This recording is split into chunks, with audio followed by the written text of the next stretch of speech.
Hello and welcome to the Health Source Podcast, your source for all things health, wellness, and lifestyle inspo. I'm your host, Bec Russell, health and life coach and the author of Life in the Soul Lane. Through conscious conversations, our aim is to inspire and empower you to live your most well, happy, and vibrant life. If you're ready to elevate your well-being, you're in the right place. Let's dive in.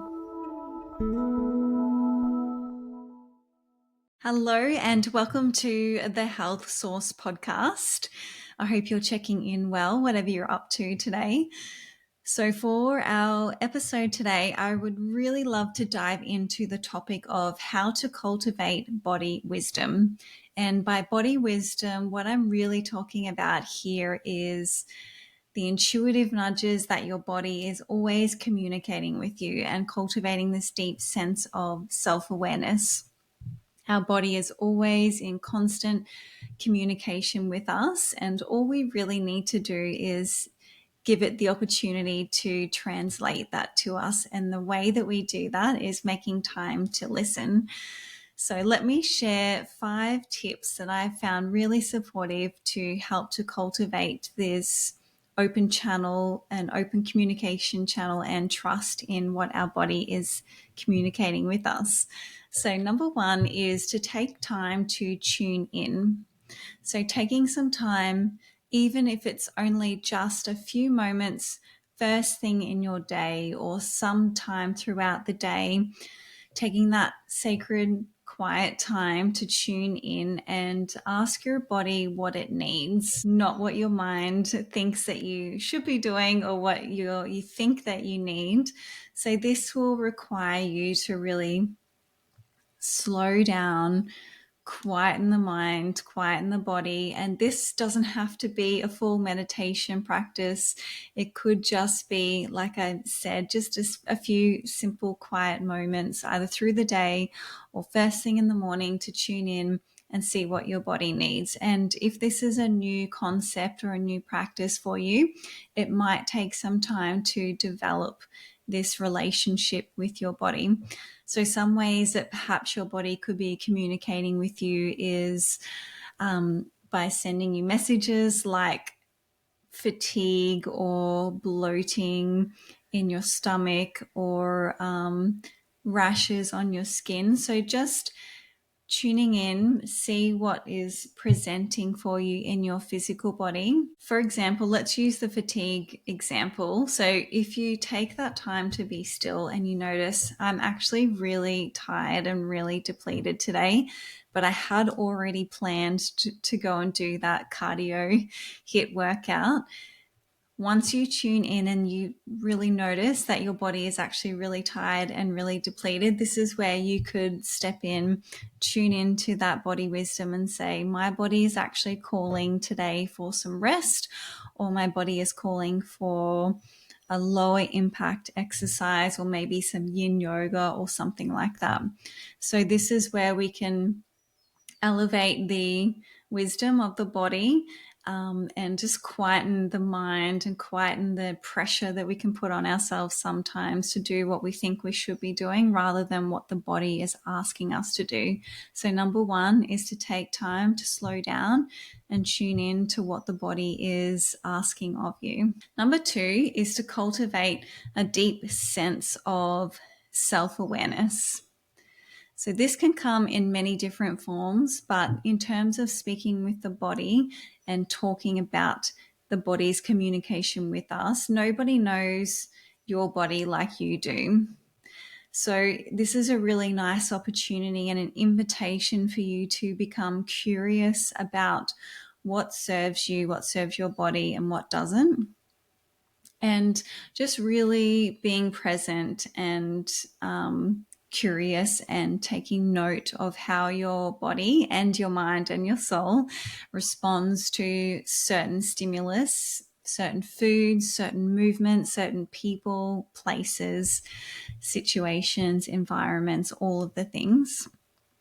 And just really noticing what sits well with you, what doesn't, And if you're open to listening, which we're starting to open up that channel of communication, your body will share this quite clearly and quite loudly with you. So, for example, let's use the exercise example again.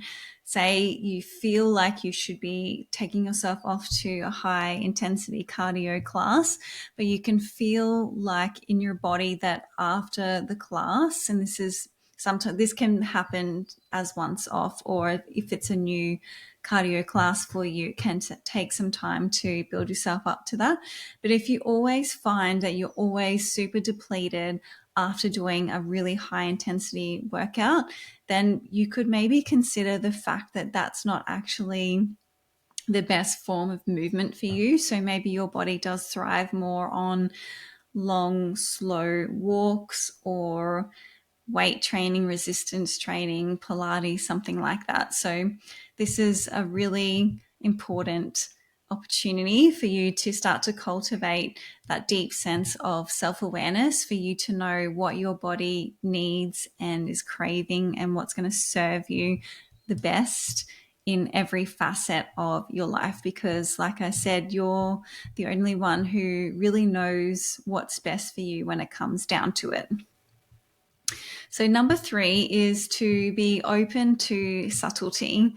So although it can be really quite clear communication from the body, your body, when it's sending these signals, especially if it's at the beginning of a cycle, the body will start to communicate with you really subtly. So for example, say if you are coming down with something, maybe you start to feel a little bit fatigued, maybe you feel a little bit scratchy in the throat, and these are the subtle signs that your body will start to send you at the beginning. And then if you miss these signs or you ignore them, then perhaps it starts to build from there. So maybe you start to get a really sore throat or a chesty cough, and it starts to develop and along the spectrum of whatever you're coming down with, because you were ignoring or missed the signs at the start where you could have rested and got over the illness that was cultivating and detoxing out of your body. So that's just one example. Your body is going to communicate with you in a number of different ways. It could be other things too, like it could be your breath or your heart rate starts to really quicken if you're excited or you're scared about something, or you might get a gut feeling when something is right or not right for you. So this is going to look so different for all of us. So it might take some trial and error. It's going to take some time for you to maybe notice or attune to what these certain little subtle messages mean for you specifically. But keep going and just start to develop this beautiful, deep relationship with your body. And that's going to lead us perfectly into point number 4, which is that you want to make this a practice. So like I was saying, if this attuning to your body's wisdom is a new concept for you, make it a practice each and every day to start to learn the language of your body and start to become fluent in what your body is communicating with you. So if you find particularly at the start that you're struggling with this concept, just keep going. Make it a supportive ritual and routine to come home to yourself each and every day, and you'll start to learn and know and trust what your body is sharing with you. And that's really going to help you to make informed decisions in all areas of your life, because you're going to know what's really going to serve you best and what isn't. And tip number 5 is to acknowledge your body's wisdom. So you might have already had this experience where your body has been communicating with you. So we'll use that example again of perhaps your body was communicating to you and it was saying that it was really fatigued and run down and burnt out, but you choose to press on anyway. When your body is sending these signals to you, it's up to you to really honor them and trust them and listen to them and notice what happens when you do that. So if you're someone who, yes, you know when your body is sending signals to you, but you choose to ignore them, let's flip that around and start to really honor what your body is communicating to you. So next time that you take time to slow down and tune in and you get these really clear but subtle messages from your body, making sure that you actually listen and that you actually follow through with what your body is asking you to do. And when you do that, you're honoring yourself and your body at the highest level, and you'll start to build that confidence and that trust in what your body is communicating with you. And then you'll never have to doubt, you'll never doubt it, and you'll never want to override that wherever possible. So these are my 5 main tips to help you to cultivate this beautiful body wisdom and starting to learn the language of your body and attune to your body specific needs. So number 1 is taking that time to tune in each and every day. Number 2 is to start to cultivate a deep sense of self-awareness. Number 3 is to be open to subtlety and the subtle messages that your body is communicating with you all day, every day. Number 4 is to make it a practice, especially if this is a new concept for you. Make it a practice. Keep showing up for yourself. Start to learn the language of your body and listen to its whispers. And number 5 is when you start to do this, start to actually acknowledge your body's wisdom and don't override it. Don't push it down. Don't take away the importance of that communication from your body. So I want to leave you with some action steps for the end of this episode.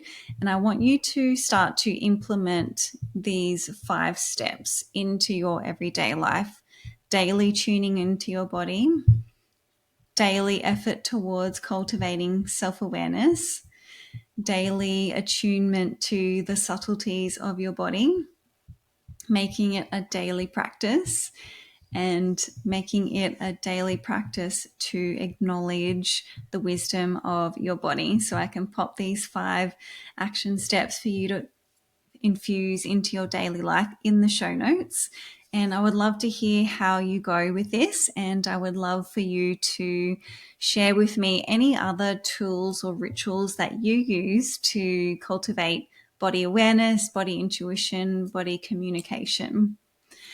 So that is it for today's episode. I hope you loved talking about this beautiful body wisdom that is available to all of us each and every day. You can come over and share your favorite takeaways or your tips for cultivating body wisdom with me over on Instagram. So you can connect with me at Bec Russell _. I'll be back again next week for another episode of the Health Source podcast. And until then, take really good care of yourself, and I'll chat to you soon.